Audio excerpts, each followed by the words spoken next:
Hello everyone and welcome back to Educated STEM. I am Kate, the founder of Educated STEM, and today we're going to continue our series on negotiation. So if you haven't checked out the first video, please do so. It's on making a budget, which may seem a little bit silly, but really it's the start of any negotiation. You need to figure out exactly how much you need to earn in order to keep your lifestyle, or maybe to even improve your lifestyle. So please go back and watch that one if you haven't already. Now, why do we negotiate? Clearly, you want to start a job and you want to make as much money as possible. So how do you get that? Obviously, the company probably wants to offer you the lowest amount of money that will entice someone to do the job. So it's your role to try and explain to them why you are worth more than the lowest amount of money that they can get away with at that job description for you. And I want to make sure that you always negotiate. I know lots of people who come straight from the undergrad or a graduate degree, and they're so excited to get a job offer that they just accept it. And I want you to always negotiate. So even if you can't get them to increase, it's good experience to have. And the offer might look absolutely fantastic. You could be thrilled. And then later on, you may find out that actually you could have got an awful lot more if you'd asked. You know, a starting salary could come in, you might be expecting, let's use some big numbers here, which might be a little surprising, but say, you know, you're looking forward to making $120,000. That's a lot of money. And so the company offers you, well, the company asks you how much you want to make, because that's what they always do. They ask you what you want. And if you come in at a lower amount, then you can just kind of see them rubbing their hands together going, fantastic, we can get this person on a steal. So you want $120,000, you tell them you want 120, and they say, great, you've got it. And then you later find out that other people in the same department at the same job position, title as you, are making $140,000 or $150,000. And how does that make you feel? Clearly, you are not going to feel that you are valued, that you are appreciated. But realistically, the company did what they do best, which is try and get the best for their money, the bang for their buck, which is paying you less. And you asked for less, so surely you should be happy with that. But if you'd done your homework ahead of time, then you would have known that that position or that company, you could have got $20,000 to $30,000 more. So the next step after making your budget is to do your research. And there are lots of websites that you can go to, and I urge you to go to multiple of them, not just one, because I want you to compare the information that you get across the different platforms, because some of them may give you different information, and then you have to decide which one you trust more. So bear in mind that a HR person from the company is also doing their own research to try and decide how much this job, this position, potentially even you are worth. So try to make sure that you do your research so that when you go in, you are prepared to tell them how much the job is potentially worth, how much you are worth, and just to make sure that you don't get any unpleasant surprises, because it would be awful for you to go through a job or a job interview, get an offer, and it comes in a lot lower than you were expecting. And you would have known that potentially if you had done your research ahead of time. Now, this does take effort. It's going to take you a little while to hit up all the different websites and insert the different information that you're looking for.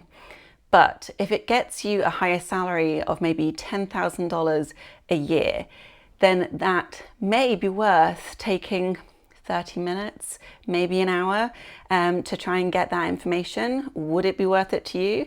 $10,000 for an hour's work for me is more than worth it. So just think about it. Hopefully, if you do your research, then when you then apply for a job, because at this point we haven't applied for a job, you will then be able to answer that nasty little question that most companies put on the application, which is how much salary would you like, or how much do you expect?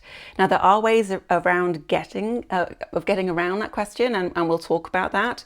But the best way is to know what the role is worth, and also potentially what you are worth, so that you can put in maybe a range of numbers inside that question.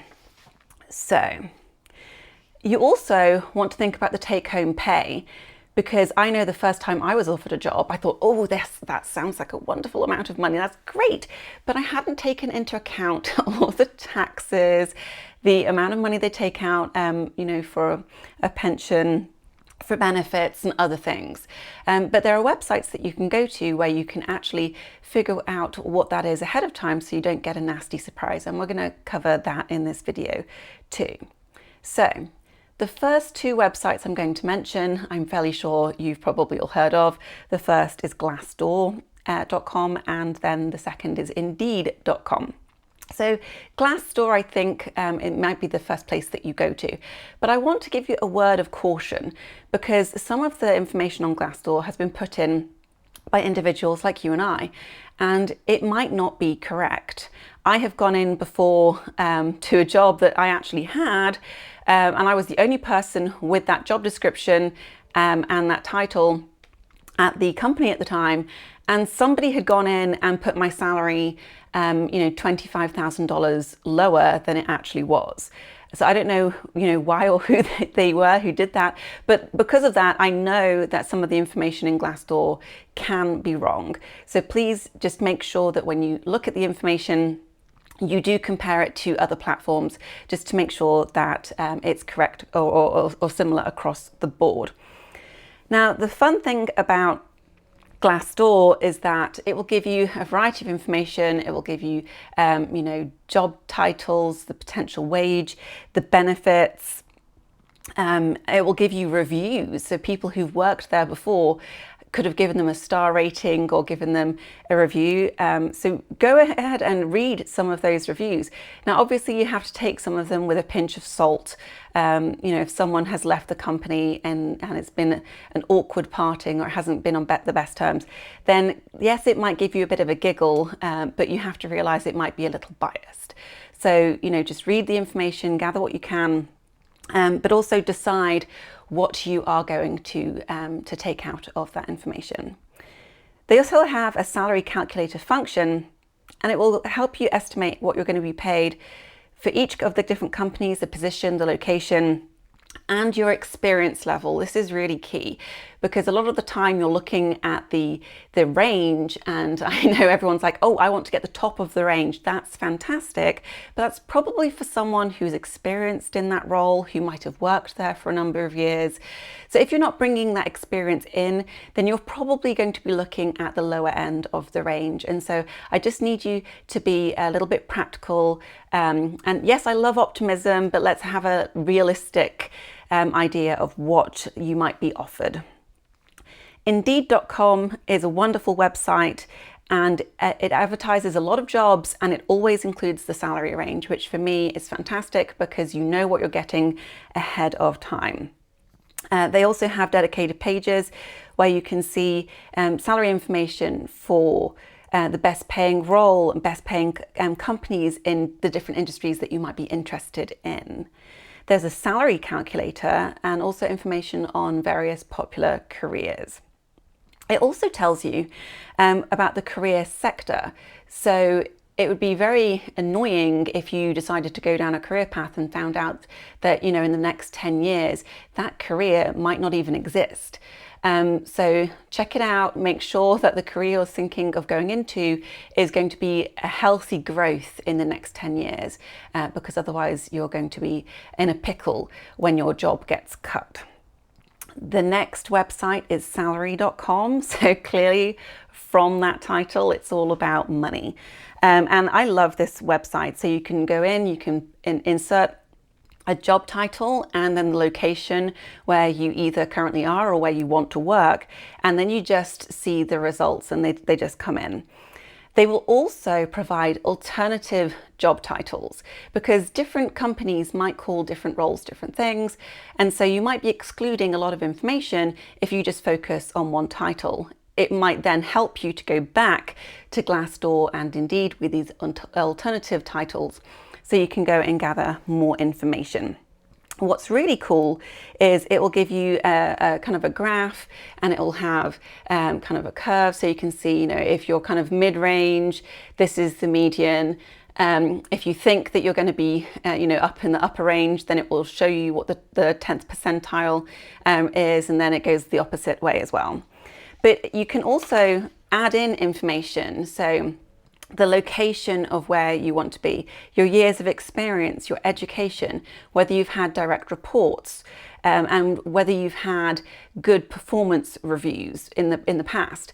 That will also help it with the guesstimate about how much you may be offered for a particular role.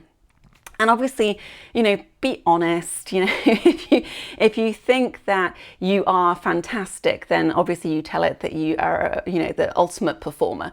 But if you do that and then you get a lower offer, then you may end up being disappointed. So again, try and be realistic. The next website is Payscale.com. So this one has a cool function that the others that I've already mentioned haven't, which is a cost of living calculator. And obviously this is kind of an interesting thing to consider, especially if you're moving to a different location. So, I'm going to go for an extreme. Say you're, coming from somewhere, I don't know, let's pick somewhere in the middle. Idaho. Don't even know if that is in the middle. It may not be. Oops. Anyway, you're coming from Idaho, you're going to live in Los Angeles. And so you might get some sticker shock because you could get a wage in Idaho which, gives you a nice, comfortable way of living. And then you come to LA and it might not even cover your rent. So, the cost of living calculator is a really good tool, especially if you're moving location. They also have a tool to find out what you're worth. So again, similar to salary.com, you pop in some information and it will give you a salary report, which is very, very cool and helpful. Next website, salaryexpert.com. So this website also has a cost of living calculator and comparison tool, a salary report feature and salary calculator. So again, this is very similar to payscale.com.